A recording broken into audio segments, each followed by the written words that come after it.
Hello everybody, we are here at the Forrest Chase, Perth, Western Australia to witness students protesting against university fees price hike.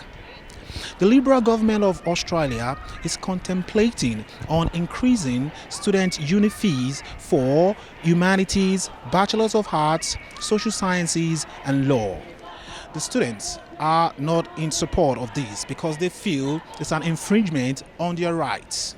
Let us have a listen to what the people has got to say in regards to the proposal by the government. We need to fight for an education system not on the latest pragmatic needs of industry and of the rich and financially excluding working class students from education. No cuts, no fees, no corporate universities, no fees, no corporate universities. What the government needs to do is return to the system that we had prior to the 1990s and bring back decent funding so that we can ensure we maintain our quality education but also our accessible education. Okay, the message for students is that we need to come out into the streets and fight because that's how we defeated the cuts that were coming through in 2014 and that's how we're going to defeat them now. The Liberal government hates students and so they're not going to listen to us begging them to change their minds. We have to come out into the street, we have to fight back and so this is the start of a campaign that is going to put the Liberals on the defensive.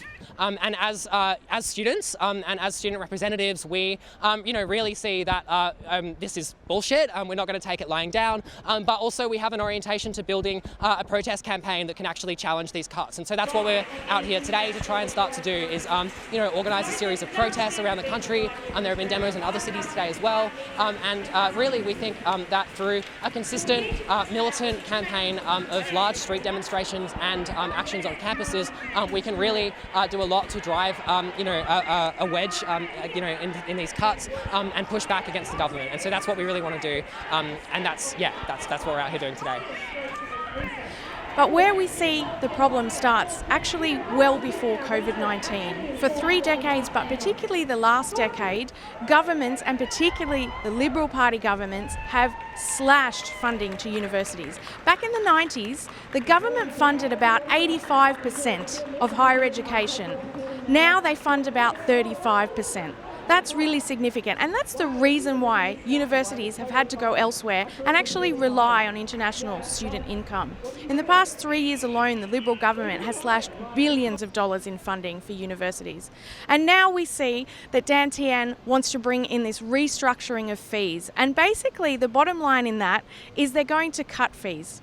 So it's a budget neutral proposal. They say they're going to give more enrolment positions at universities for domestic students, but they're actually going to cut the amount of money that they give us.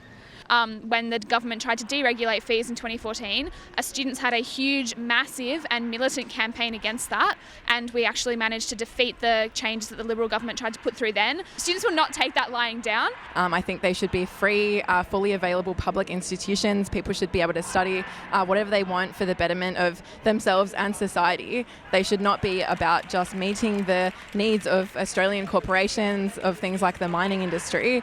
And I think that particularly we need to be seeing the humanities being seen as a valued part of tertiary education. We need to study history, we need to be able to inquire about society and critique it. So the amount of money that's going to come into universities isn't actually going to cover the cost that universities face in actually running degrees.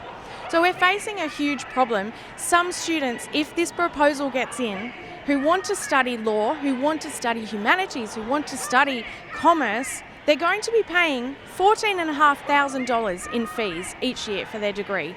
This is just obscene.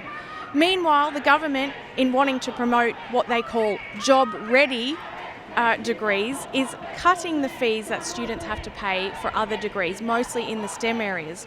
But what this is going to do, ironically, is to actually encourage universities to want to get more people to study these subjects like humanities, law and commerce, because that's where they're going to get the money coming in.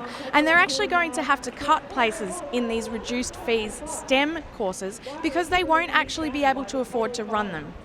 So when this was pointed out, Dan Tehan's reaction was then to say, well, now I'm going to make a rule that says that universities can't encourage people to study the humanities. So basically what we're seeing is an ideology war. We're seeing a government that doesn't like people who study things like humanities and social sciences and law that get you thinking critically. And they talk about job-ready skills, but if you look in the market, employers want people who can think critically. So the employment rate coming out of degrees like law and humanities is just as high as any of the STEM fields. So none of these fee changes are going to be for the better, they're actually going to be for the worse, and they are not going to fix the problem. As we all can see, the decision made by the Liberal government of Australia is going to have an adverse effect on poorer students compared to richer students. And it's going to really make life hell for all other people who are interested in getting Western education in Australia.